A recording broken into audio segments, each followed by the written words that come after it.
찬양합니다. 다시 오실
시편 31편입니다.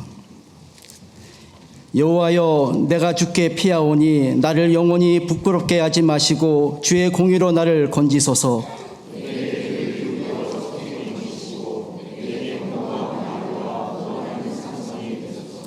주는 나의 반석과 산성이시니 그러므로 주의 이름을 생각하셔서 나를 인도하시고 지도하소서.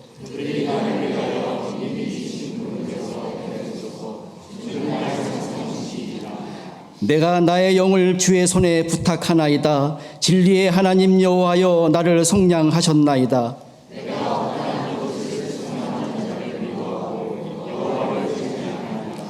내가 주의 인자하심을 기뻐하며 즐거워할 것은 주께서 나의 고난을 보시고 환난 중에 있는 내 영혼을 하셨으며 나를 원수의 수중에 가두지 아니하셨고 내 발을 넓은 곳에 세우셨음이니이다. 아멘. 할렐루야. 창조주 아버지 하나님 감사합니다. 죄에 매어 고달픈 인생들 또 주님 맞아주시고 주의를 허락하시어 또 함께 모여 예배드리게 하시니 감사합니다. 오직 예수 그리스도 보혈을 의지하여 아버지 하나님께 예배드리오니 주님 기쁘게 받아 주시옵소서. 우리 구주 예수 그리스도 안에 있는 하나님의 그 크신 사랑 힘입어 영과 진리로 예배드립니다. 나무는 그 열매를 보아 안다 말씀하신 예수님, 저희 구원받은 믿음의 인생 나무에 무엇이 열매 맺혀 있나 돌아봅니다. 주님의 성전을 짓고 천천만만의 예물을 올린 솔로몬의 모든 영광으로도 입은 것이 이 꽃 하나만 갖지 못하였느니라 하신 예수님의 말씀을 되새기며 나의 힘과 나의 능력으로는 이룰 수 없는 주님의 구원의 은혜와 그 사랑을 찬양합니다. 내가 사랑할 수 없는 사람을 사랑하고 섬기며 기도하며 예수님께서 한 영혼을 사랑하시되 죽기까지 사랑하신 그 온전한 사랑을 본받아 살기 원합니다. 주님의 그 온전한 사랑으로 우리 안에 있는 모든 두려움, 불안, 그리고 염려, 걱정, 근심 다 내어쫓아 주님이 주신 선물 참 평안과 참 자유를 누리고 사는 성령 충만한 그리스도인 되게 하여 주시옵소서. 오직 성령의 열매는 사랑과 희락과 화평과 오래 참음과 자비와 양선과 충성과 온유와 절제니 이 같은 것을 금지할 법이 없느니라. 항상 기뻐하라. 쉬지 말고 기도하라. 범사에 감사하라. 이는 그리스도 예수 안에서 너희를 향하신 하나님의 뜻이니라 하신 이 말씀을 이루며 사는 믿음의 인생 되기 원합니다. 주님 도와주시옵소서. 또한 인도네시아 단기 선교로 떠나는 선교와 보내는 선교로 전 교인이 하나 되어 복음을 전파하는 주님이 기뻐하시는 한인 장로교회 되길 기도합니다. 또 오늘 말씀을 선포하시는 목사님 위에 함께하여 주시고 성령 충만하게 붙잡아 주셔서 또 오늘 선포하시는 말씀 꼭 붙들고 살아 정말 주님과 동행함을 맛보아 아는 한 주간 되기를 소원하며 부활의 주님, 구원의 주님, 예수님 이름으로 기도합니다. 아멘.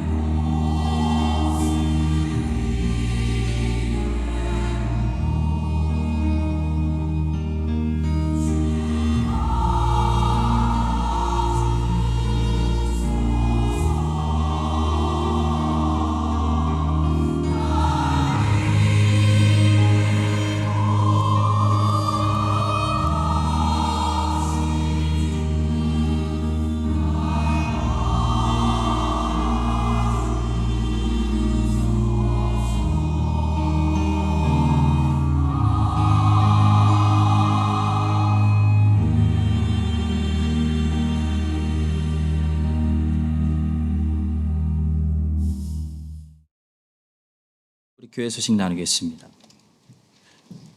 오늘 이 허브장 모임 있고요. 우리 교사분들 다음 주 주일 저녁에 교사대학 잊지 마시기 바랍니다.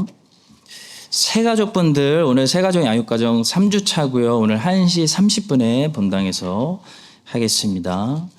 이어서 우리 허부장님들 허부장 모임 2시 30분에 하도록 하겠습니다.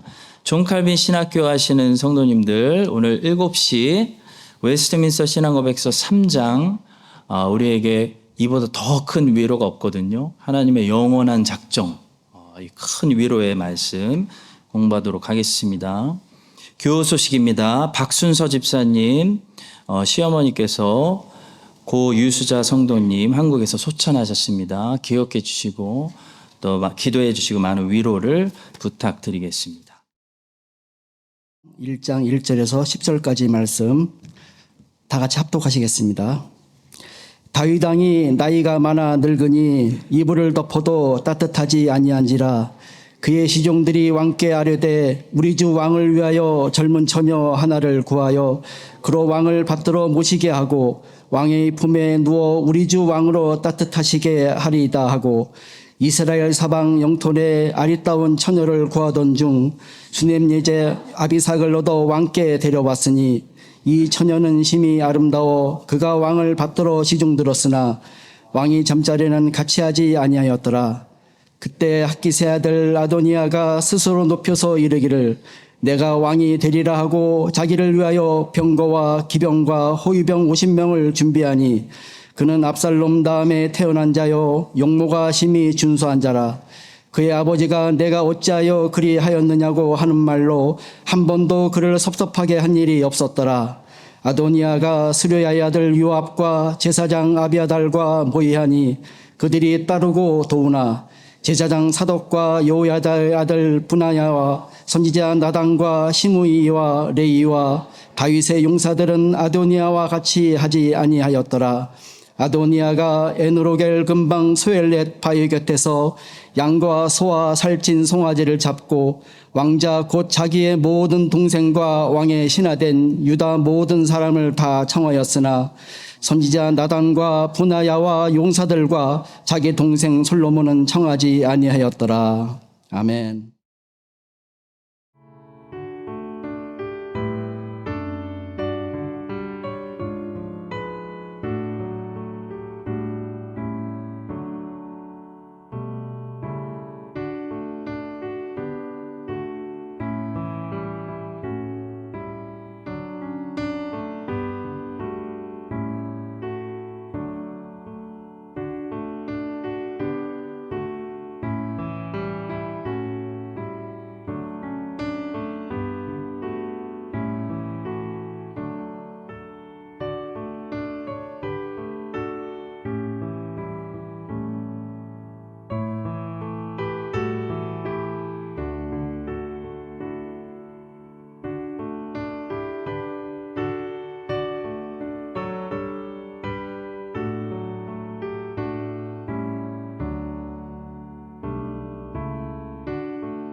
하나님 감사합니다.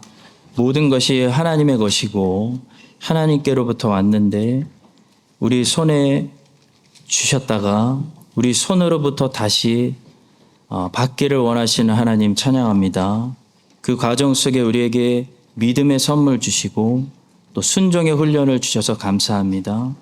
하나님의 것을 기쁨으로 드려오니 하나님 받아주시고 주의 백성들 축복하여 주시옵소서.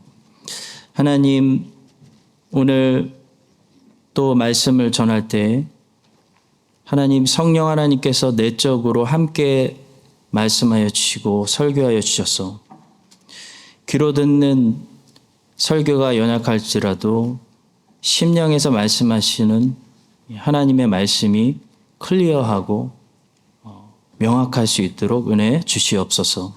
성가대가 찬양할 때 성가대만 찬양하는 것이 아니고 하늘의 천사들이 일어나서 하나님을 함께 찬양하는 그런 귀한 바른 예배의 찬양을 받아 주시옵소서.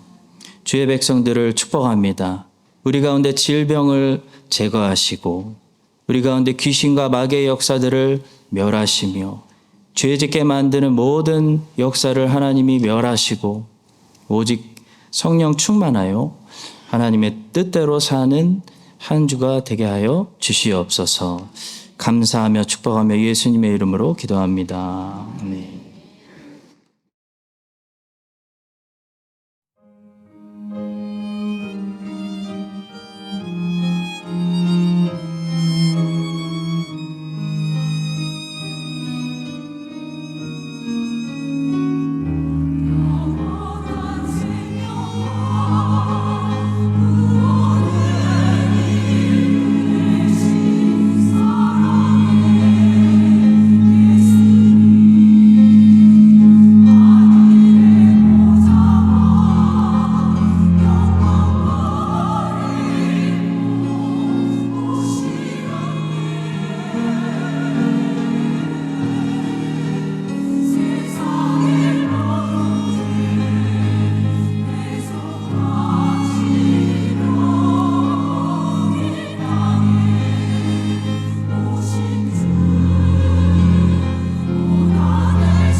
오늘부터 왕들의 시대 500년을 다루는 열왕기 상으로 들어갑니다. 이 왕들의 시대 500년을 다루는 책은 열왕기라는 2권의 책이 있고 역대기라는 2권의 책이 있습니다. 근데 열왕기와 역대기는 2가지 면에서 차이가 있습니다. 첫째는 내용이고 둘째는 주제인데요. 먼저 내용을 보시면요. 열왕기는 북이스라엘과 남유다 이야기를 왔다 갔다 하면서 동시에 다루고 있는 반면에 역대기는 북이스라엘 얘기는 전혀 안 하고 남유다만 이야기합니다. 둘째는 중심 주제인데요. 열왕기는 왜 그들은 포로로 끌려갔는가? 라는 질문에 답하기 위해서 이스라엘이 어떻게 우상숭배하다가 포로로 잡혀갔는지, 이스라엘의 어두운 면, 죄를 드러내는 주제를 다루고 있어요. 반면에 역대기는 그들은 여전히 하나님의 백성인가? 라는 질문에 답하기 위해서 그래도 여전히 하나님의 백성이고 하나님의 언약이 여전히 유효하고 그래서 그들이 사라지지 않고 소멸되지 않고 항상 남은 자들이 있고 이 남은 자들을 통해 하나님이 나라를 다시 세우시고 결국 그들을 통해 약속하신 메시아가 온다. 이것이 역대기의 주제예요. 자, 그중에 우리는 먼저 열왕기에 들어가게 되겠는데요. 여러분 열왕기를 읽으실 때 얼핏 보면 이게 왕들이 중요한 것 같은데요. 사실 누가 중요하냐면 하나님의 선지자들이 중요합니다. 하나님의 선지자들이 항상 모든 해결의 열쇠를 가지고 있어요. 열왕기에 등장하는 왕들을 착한 왕과 나쁜 왕으로 구분하는 구분법을 사용하는 신학자들이 많은데요. 저는 정확한 방법은 아니라고 생각합니다. 이 열왕기의 중심 주제를 살리려면 열왕기는 착한 왕과 나쁜 왕으로 구분할 것이 아니고 하나님의 선지자의 말씀을 듣고 순종하는 왕과 하나님의 선지자의 말씀을 듣지 않고 무시하는 왕들로 구분해야 돼요. 왜냐하면 이스라엘과 유다의 흥망성쇠가 어디서 결정되냐면 선한 왕들이 살았느냐 나쁜 왕들이 살았느냐가 아니고요. 아무리 젊었을 때 착한 왕이었다 할지라도 하나님의 선지자를 통해 선포되는 하나님 말씀을 그 왕이 들었느냐 무시했느냐 거기서 결정돼요. 그게 왕들의 이야기예요. 이것이 열왕기 전체의 중심 주제입니다. 마치 사람이 구원받는 것은 착한 사람이냐 나쁜 사람이냐가 아니라 모두 죄인인데 그 죄인들 중에서 하나님의 선포되는 복음을 듣고 순종하느냐 아니면 복음을 무시하고 거부했느냐 그걸로 천국과 지옥의 운명이 결정되어지는 것과 동일하다고 하겠습니다.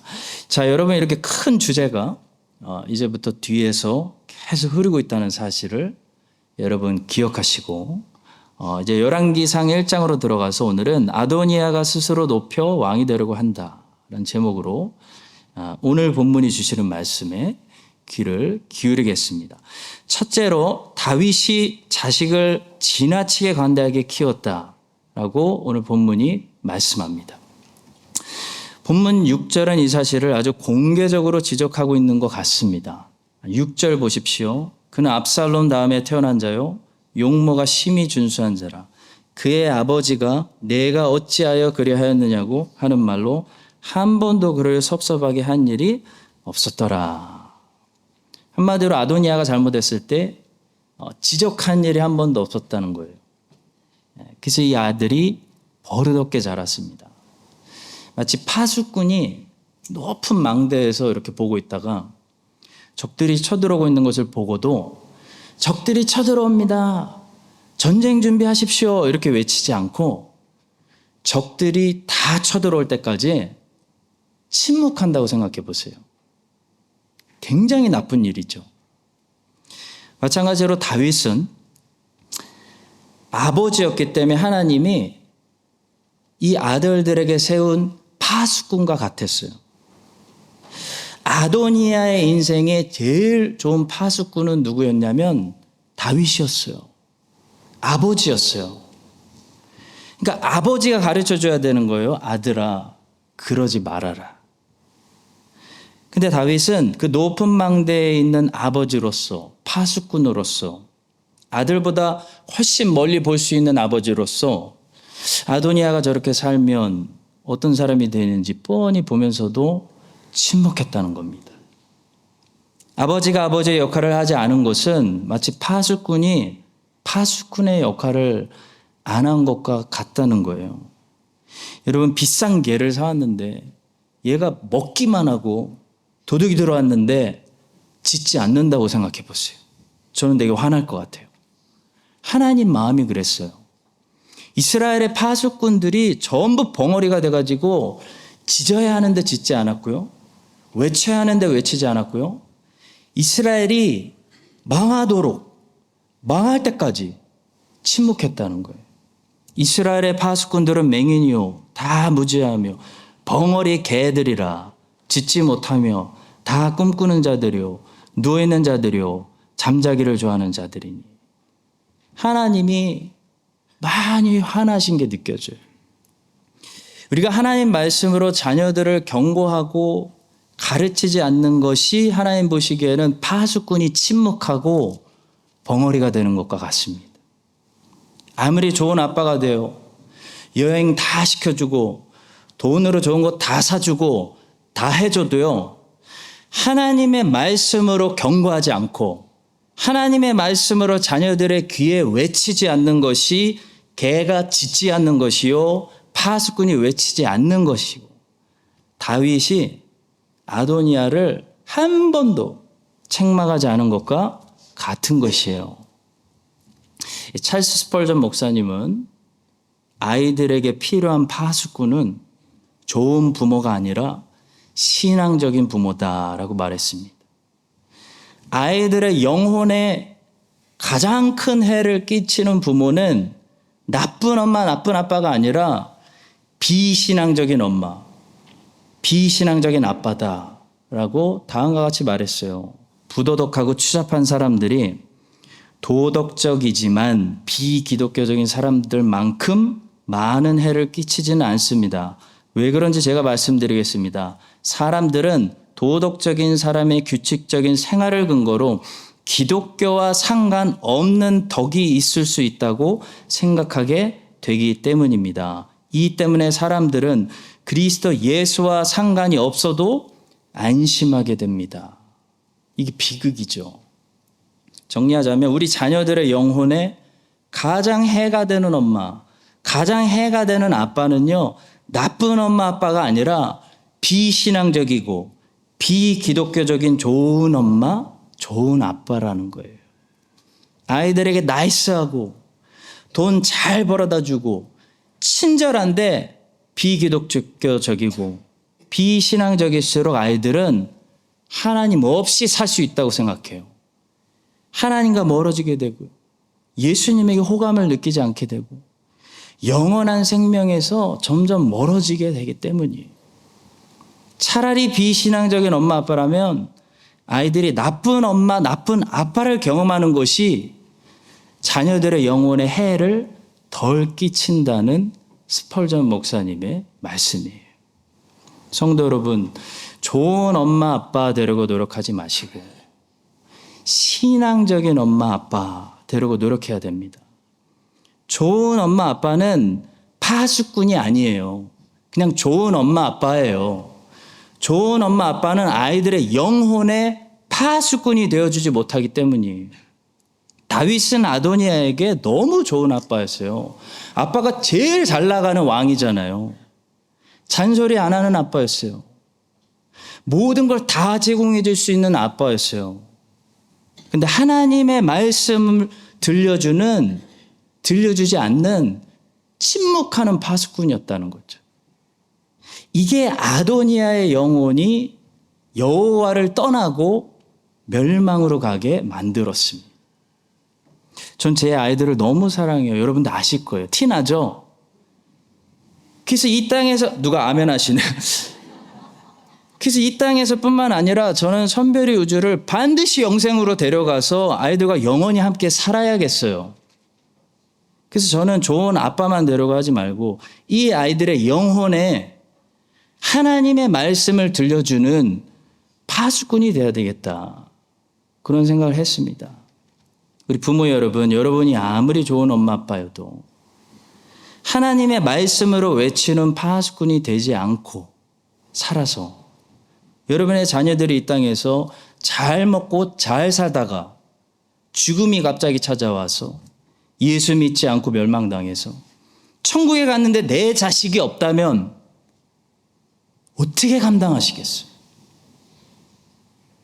오늘 다윗의 실패를 통해 하나님의 말씀이 다행히도 지금 아직 시간이 있을 때 우리에게 경고를 줍니다. 우리 모든 부모 여러분, 좋은 엄마 아빠만 데려가 하지 마시고 하나님의 말씀으로 그들의 귀에 끊임없이 외치는 그들의 인생의 파수꾼이 되어주셔서 우리 사랑하는 모든 자녀들을 이 땅에서 다 데리고 함께 영생으로 다 함께 들어가는 크라이스트처치 한인장로교회 가족 공동체가 되시기를 주님의 이름으로 축원합니다.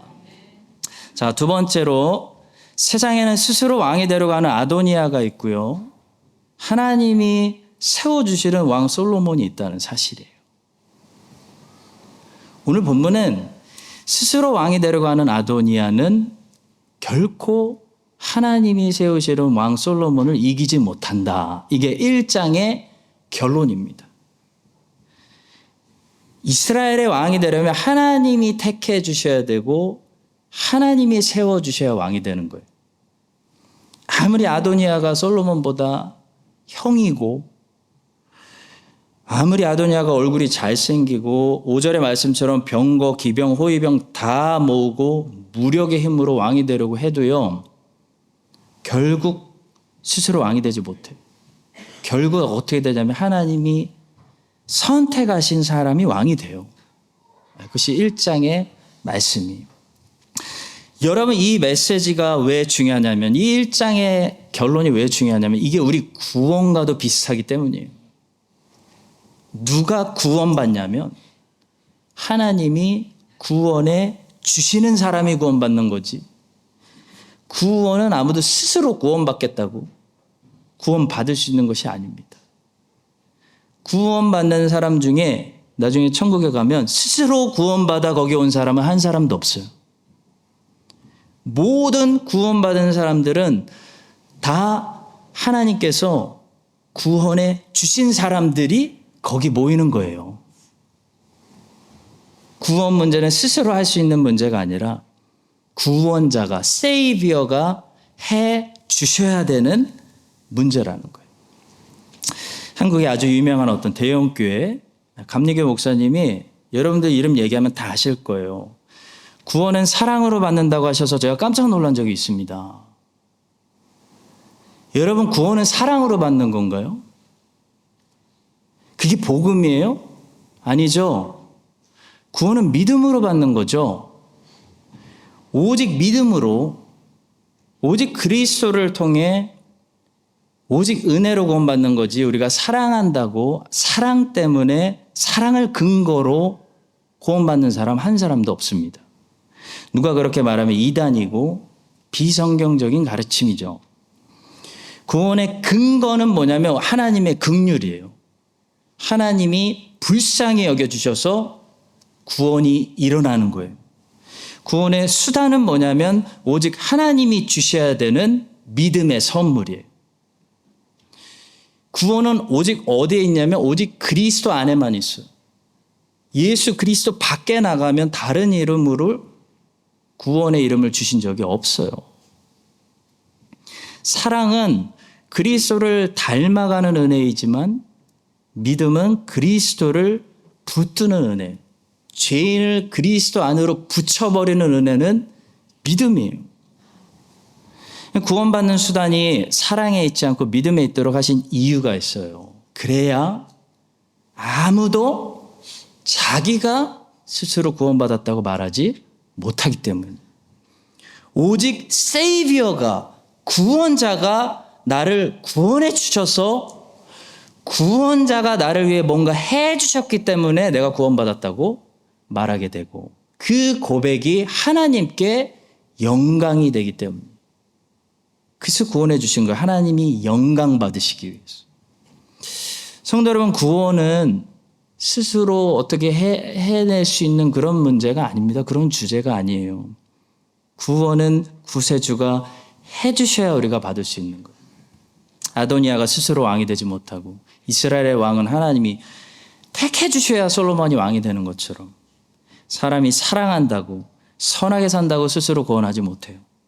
구원자가 구원해 주시는 사람들이 구원받는다고 복음은 이야기합니다. 개혁신앙과 로마 카톨릭주의에는 엄청난 차이가 있어요.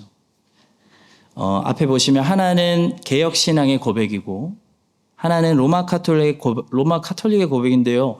여러분, 무엇이 개혁신앙의 고백인지 분별해 내실 수 있으시겠습니까? 무엇이 카톨릭의 고백일까요? 회개가 우리에게 먼저입니까? 중생이 먼저입니까? 회개를 통해서 중생을 얻는 것이 아니고요. 중생에서 회개가 나오는 거예요. 중생한 사람들은 회개가 터져나와요. 개혁신학은 중생이 제일 먼저 오고요. 그 다음에 믿음을 두고 그 결과로 회개를 둬요. 해석해 드릴게요. 하나님께서 택하신 자들을 주권적으로 어느 시점에 성령으로 거듭나게 해주세요. 거듭나게 해주셔야 믿을 수가 있고 그 결과로 회심하게 돼요. 회개하는 삶을 살게 돼요. 근데 로마 카톨릭주의, 알미니우스주의, 세미 펠라기우스주의자들은 뭐라고 말하냐면, 사람이 먼저 회개하기로 오늘 내가 결단하면, 내 의지로 결단하면 믿음을 주시고 그 결과로 오늘 중생할 수 있다고 말해요. 다시 말해, 다시 태어나고 거듭나는 것을 사람의 의지로 오늘 내가 결단하면 오늘 경험할 수 있다고 말하는 거예요. 그래서 이런 잘못된 생각에 빠진 사람들이 너무 많아서 자꾸 집회를 할 때 보면 뭘 해요? 집회 마지막 날 뭐예요? 앞자리로 부르는 거예요. 앞자리로 나와서 오늘 회개하기로 결단하라고 하는 거예요. 그러면 오늘 성령이 중생하게 해주시고 다시 태어날 수 있다고 말하는 거예요. 여러분, 그 말대로 하자면, 그 말이 맞다면 그럼 중생의 근거가 누가 되는 거죠?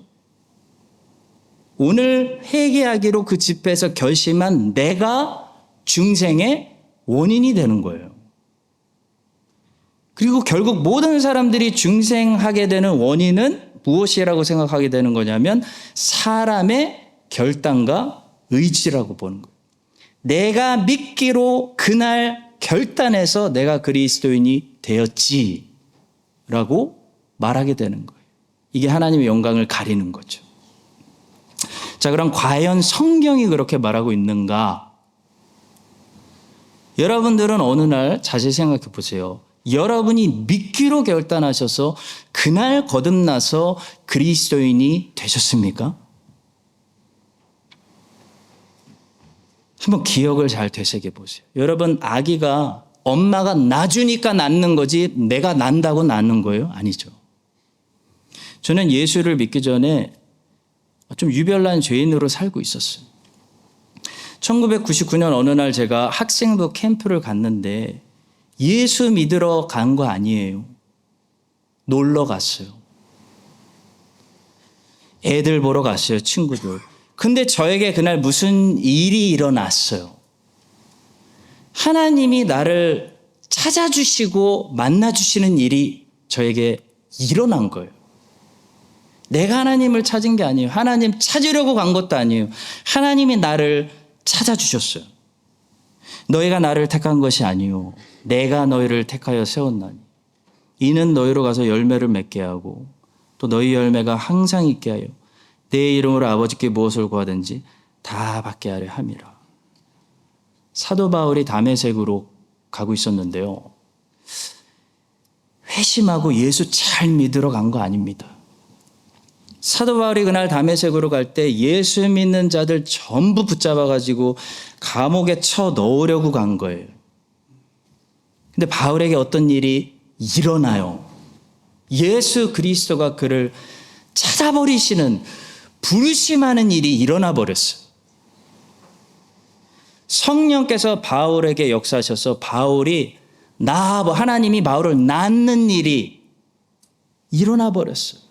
중생의 역사가 일어나 버렸어요. 그래서 예수 믿는 자들을 핍박하던 이 사울이 예수가 믿어지는 역사가 일어나기 시작했고, 성경이 믿어지는 역사가 일어나기 시작했고, 예수 핍박하던 사람이 회개하는 역사가 일어나기 시작했어요. 그것은 바울의 결심으로 시작된 일이 아니에요. 하나님의 작정하심으로 일어난 일이에요.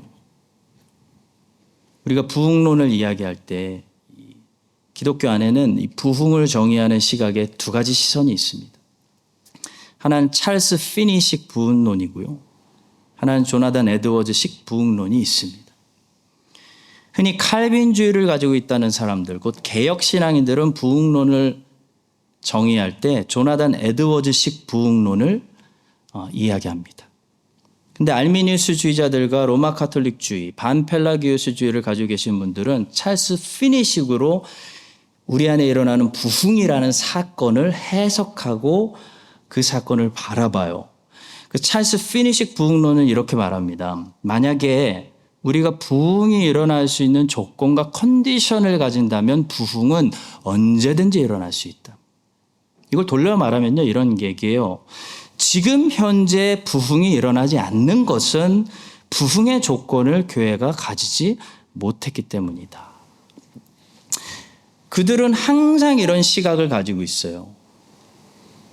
그들은 이런 시각을 가지고 있기 때문에 항상 어떻게 반응할 수밖에 없냐면, 무엇을 노력하냐면 부흥이 일어날 수 있는 환경과 여건을 스스로 만들어내야 된다고 생각할 수밖에 없어요. 그래서 회개해야 하고, 기도를 깊이 많이 해야 하고, 말씀을 깊이 묵상해야 된다고 말해요. 곧 회개와 개혁과 회복이 있으면 부흥이 온다는 생각이에요. 회개와 개혁과 회복이 부흥을 가져온다는 생각이에요. 여러분, 지금까지 신앙생활 해오시면서 이런 교회를 다니시고 이런 가르침을 많이 받으시며 이렇게 인도하는 목사님을 아마 많이 만나오셨을 거라고 생각합니다. 근데 조나단 에드워즈식 부흥론은 어떻게 말하냐면요, 부흥의 조건이 충족될 때 오고 조건이 충족이 안 되면 오지 않는, 사람이 스스로 오게 할 수도 있고 오게 하지 못하게 방해가 되고 막을 수도 있는 그런 일이 아니다. 하나님께서 위로부터 주셔야 받을 수 있는 거다. 아무리 우리가 준비됐어도 안 주시면 안 온다. 그리고 아무리 우리가 부족해도 주시기로 작정하시면 밑에서 거부할 수 없는 불가항적 은혜다라고 얘기해요. 다시 말해, 부흥이 일어날 수 있을 만한 모든 조건을 가지고 있어도 하나님이 어떤 이유에선지 뉴질랜드의 2024년도 이 세대 가운데 위에서 내려주시지 않으면 여러분, 부흥 안 일어납니다. 근데 부흥을 받을 만한 조건을 전혀 가지고 있지 않은 세대에 살고 있는 교회에게도 하나님께서 위에서 부흥의 은혜를 밑으로 내려주시면요, 밑에서 부흥이 일어나요. 회의가 일어납니다. 사람들이 다 회개하기 시작해요. 개혁이 일어나요. 하나님께 우리 자녀들이 돌아오기 시작해요. 예배 폭발적인 부흥이 일어나요. 회복이 일어나요. 사회도 개혁돼요. 그 결과로. 그 은혜를 거부할 수 없게 되는, 하나님이 주시면 되는, 그것이 성경이 말하는 진정한 부흥이다 라고 말합니다. 그리고 실제로 부흥의 역사를 보면요, 하나님께서 부흥을 내려주시는 때는 어떤 때였냐면 교회가 부흥을 받을 만해서 내려주신 때가 아니었어요. 오히려 반대로 교회가 위태롭기 때문에 위에서 은혜를 내려주시지 않으면 교회가 세상에 완전히 침수되고 몰락될 수 있기 때문에 부흥의 은혜를 내려주셔서 교회를 다시 활기차게 세우셨다는 것을 볼 수가 있어요. 다시 말해 사람이 스스로 깨끗이 죄를 회개하고 스스로 기도를 많이 하고 스스로 성경을 깊이 묵상한다고 해서 하나님께서 그 사람에게 보상으로 부흥을 내려주시는 것이 아니고요. 사울같이 예수를 믿는 자들 핍박하려고 다메섹으로 나는 가고 있는데 하나님께서 주권적으로 사울에게 성령을 보내셔서 성령이 사울에게 역사해서 사울이 거부할 수 없는 불가항적 은혜를 받아버려 가지고 이 핍박자 사울이 복음 전도자 사울로 바뀌어서 예수님의 복음이 계속 전진되게 하시고 하나님의 교회들이 초대교회 가운데 잘 보존되게 하시고 하나님 나라가 로마 제국 가운데 번성하게 하셨다는 거예요. 이것이 우리가 기대하는 하나님의 주권적인 은혜이고 이것이 모든 세대의 모든 교회가 기다리고 사모하는 부흥인 것입니다. 우리가 자격이 있어서가 아니라 우리가 도움이 필요하기 때문에 우리는 은혜가 필요하기 때문에 이 주님의 오심, 임재하심을 기대하는 거예요.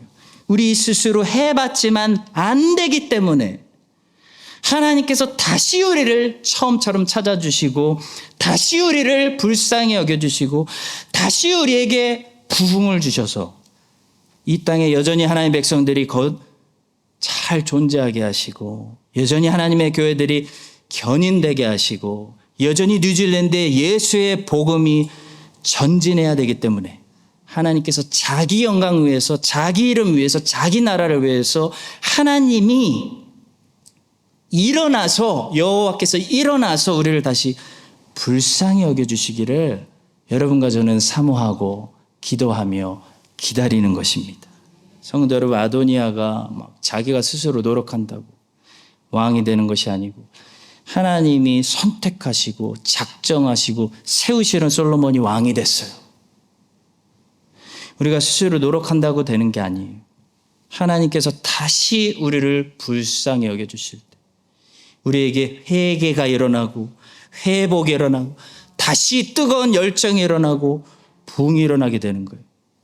지금은 하나님이 우리 세대와 우리 민족과 뉴질랜드와 우리 나라와 우리 개인을 다시 불쌍히 여겨주셔서 다시 성령을 보내주시고 다시 일으켜 세워주시고 다시 우리 마음을 뜨겁게 해주셔야 할 때입니다. 여러분과 저를 다시 그렇게 찾아주시고 주님 다시 그렇게 만나주시고 다시 우리를 이렇게 세워주시는 성령님의 임재와 아버지의 은혜가 여러분들 가운데 충만하시기를 예수님의 이름으로 간절히 축복합니다. 이제 마지막 세 번째로 아도니아의 행동에 반응했던 사람들이 있어요. 요압, 아비달, 사독, 분하야, 나단 이런 사람들을 보면서 여러분과 저는 여호와의 말씀 편에 굳게 서야 된다라는 사실을 보게 됩니다. 미국 속담에 이런 말이 있습니다. 똑같은 태양 아래서 진흙은 더 굳어지고 얼음은 더 녹는다. 미국 속담인데 한국말이네요. 제가 번역한 거예요. 똑같은 상황에 다른 사람들이 서로 다르게 반응한다. 그래서 자신이 진짜 누구인지를 드러낸다. 그런 지혜의 속담이에요. 다윗이 건장할 때는 드러나지가 않아요. 다윗이 건장할 때는 겉으로 보기에 다 다윗의 가족이고 다윗의 아들이고 다윗의 부하들이에요. 근데 다윗이 탁 늙고 죽을 때가 되니까 갑자기 사람들이 서둘러서 자기가 진짜 누구인지를 드러내기 시작하는 거예요. 하나님은 드러내신 하나님이에요. 우리 각 개인이 진짜 누구인지를 위기를 통해 드러내시는 분이에요. 다윗의 아들이었던 아도니아가 드러나요. 다윗과 평생 함께 전쟁을 싸웠던 요압의 정체성이 드디어 드러나요. 다윗의 나라에서 평생 제사장 직분 감당했던 아비아달의 정체성이 이제 드러나요. 어떻게 드러났습니까? 그들은 전부 사실 기회주의자였다라는 사실이 드러났어요. 기회주의자가 꼭 하는 일이 있어요, 여러분. 기회주의자는 꼭 이 일을 합니다. 바로 사람들을 자기 편으로 끌어 모으는 일을 해요. 아도니아가 그랬어요. 본문에서 아도니아는 열심히 사람을 모으고 있습니다. 왜냐하면 그는 기회주의자이기 때문이에요. 자기를 위하여 병거와 기병과 호위병 50명을 준비하니 아도니아가 수랴의 아들 요압과 제사장 아비아달과 모의하니 그들이 따르고 돕나. 반면에 어떤 사람들이 있냐면 사람들을 두려워하지 않고 하나님의 말씀 편에 서는 사람들이 있어요. 항상 어느 시대나 어디나 하나님의 말씀을 더 두려워하는 사람들이 있어요. 이 사람들은 시대가 바뀌어도 다수가 되든 소수가 되든 혼자가 되든 상관없이 언제나 하나님의 말씀과 하나님의 뜻의 편에 서는 사람들이 있어요. 8절입니다. 제사장 사독과 여호야다의 아들 브나야와 선지자다 나단과 시므이와 레이와 다윗의 용사들은 아도니아와 같이 하지 아니하였더라. 이 사람들이 아도니아의 편에 서지 않은 것은요, 이스라엘이 당시 이스라엘의 모든 사람들이 야 다윗 죽으면 여호와께서 솔로몬을 왕으로 세우셨다는 사실을 알고 있었기 때문입니다. 오늘 열왕기상 1장 본문에선 다윗은 이제 완전히 일어나지도 못해요. 누워 있거든요. 근데 이렇게 눕기 전에 온 이스라엘 앞에서 다윗이 내가 여호와께 이런 말씀을 받았어 라고 하나님의 뜻을 공개적으로 선포한 적이 있어요. 그런 본문이 있더라고요. 역대상 28장이에요. 한번 보시죠. 다윗이 이스라엘 모든 고관들 곧 각 지파의 어른과 왕을 섬기는 반장들과 천부장들과 백부장들과 및 왕과 왕자의 모든 소유와 가축의 감독과 내시와 장사와 모든 용사를 예루살렘으로 소집하고 선포합니다. 여호와께서 내게 여러 아들을 주시고 그 모든 아들 중에서 내 아들 솔로몬을 택하사 여호와의 나라 왕위에 앉혀 이스라엘을 다스리게 하려 하실세. 내게 이르시기를 내 아들 솔로몬 그가 내 성전을 건축하고 내 여러 뜰을 만들리니 이는 내가 그를 택하여 내 아들로 삼고 나는 그의 아버지가 될 것임이라. 하나님의 뜻을 온 이스라엘이 분명히 알고 있었습니다. 다윗이 공개적으로 선포해 솔로몬이 왕이다. 하나님의 뜻을 분명히 이렇게 알았다면 아도니아가 아무리 잔치를 베풀어도 하나님의 뜻의 편에 서는 것이 하나님의 사람들이 언제나 하는 일입니다. 어느 시대에 언제나 하는 일입니다. 에베소서 6장 그 유명한 전신갑주의 말씀이 나오죠. 여러분 에베소서 6장에 보시면 우리가 싸우는 영적인 싸움은 적들에게 어떤 싸움이냐면 적들에게 그라운드를 빼앗기지 않는 싸움이에요. 그라운드를 빼앗기지 않고 그라운드를 지키기 위해서 굳게 전열을 가다듬고 서는 싸움이라는 걸 알 수가 있어요. 우리의 씨름은 혈과 육을 상대하는 것이 아니요 통치자들과 권세들과 이 어둠의 세상 주관자들과 하늘에 있는 악의 영들을 상대함이라. 그러므로 하나님의 전신갑주를 취하라. 이는 악한 날에 너희가 능히 대적하고 모든 일을 행한 후에 서기 위함이라. 영적 싸움은요 이런 거예요. 진리의 땅을 지켜서 여기는 진리다. 여기까지는 진리다. 라고 말하면서 어떤 대가를 치르더라도 용사가 뒤로 물러서지 않는 거. 그라운드를 지키는 싸움이라는 거예요.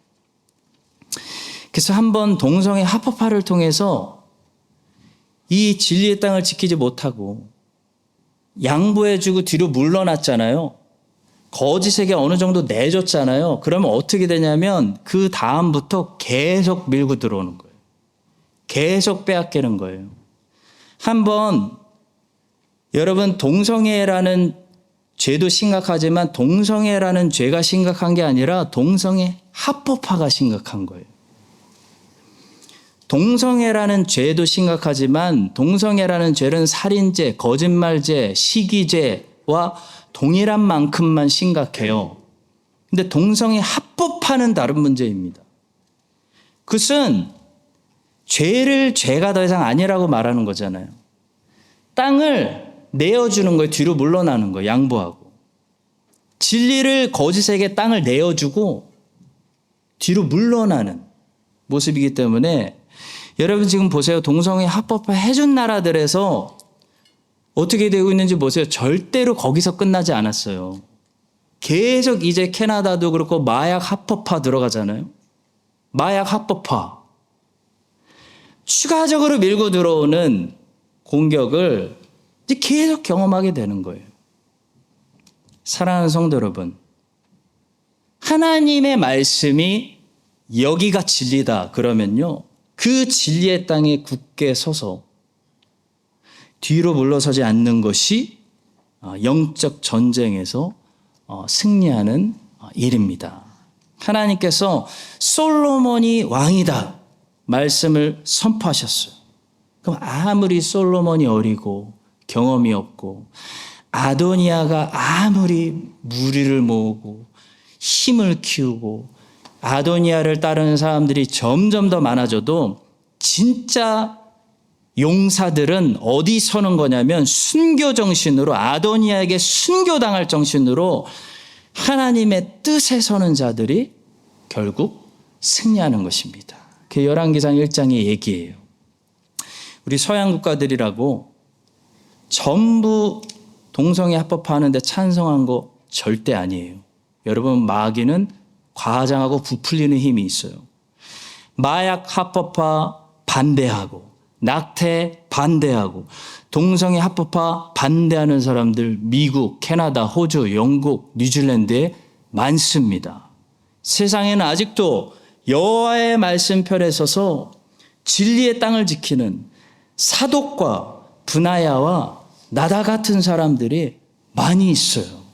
이 사람들은 반드시 승리할 것이고 진리의 땅을 내어주고 아도니아의 잔치에 미리 참여한 자들은 어떻게 돼요? 어떻게 된다고 열왕기상이 말이죠? 반드시 망해요.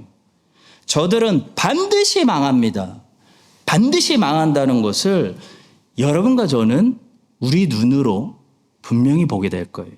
지금 아도니아의 잔치에 참여하지 않고 하나님의 뜻을 지키는 자들은 솔로몬의 잔치에 참여하게 된 것처럼 예수 그리스도의 잔치에 영광스럽게 초대받아 참여하게 될 것입니다. 여러분, 이 사실을 믿으시고 세상이 어떤 소리를 하든 세상 소리에 흔들리지 마시고 하나님의 소리에 흔들리고 하나님의 소리에 더 귀를 기울이시는 사독과 브나야와 나단처럼 굳게 서시는 여러분들 되시기를 예수님의 이름으로 간절히 축복합니다. 주님, 아들을 너무 관대하게 키웠던 다윗처럼 아도니아를 우리가 만들지 않게 하시고 영적인 파수꾼이 되어 하나님의 말씀으로 자녀들을 훈계하고 깨어있게 하여 주시옵소서.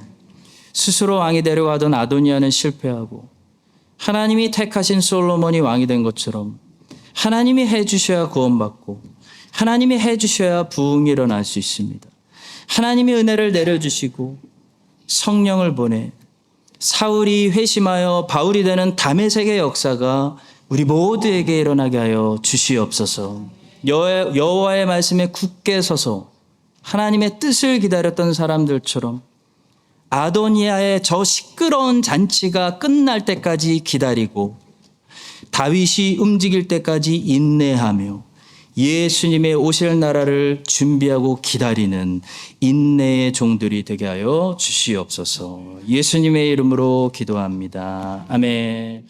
이제는 일어나셔서 우리에게 다시 오시는 예수 그리스도의 은혜와 오늘도 먼저 찾아주시는 하나님 아버지의 신실하신 사랑과 중생과 회심의 사역자 되시는 성령 하나님의 그 교통하심이 아도니아의 시끄러운 잔치의 끝을 기다리며 예수님의 다시 오심을 기다리는 여호와께서 일어나시기를 기도하는 모든 신실한 주의 백성들 위해 이제부터 영원까지 함께 하시기를 간절히 축원합니다. 아멘.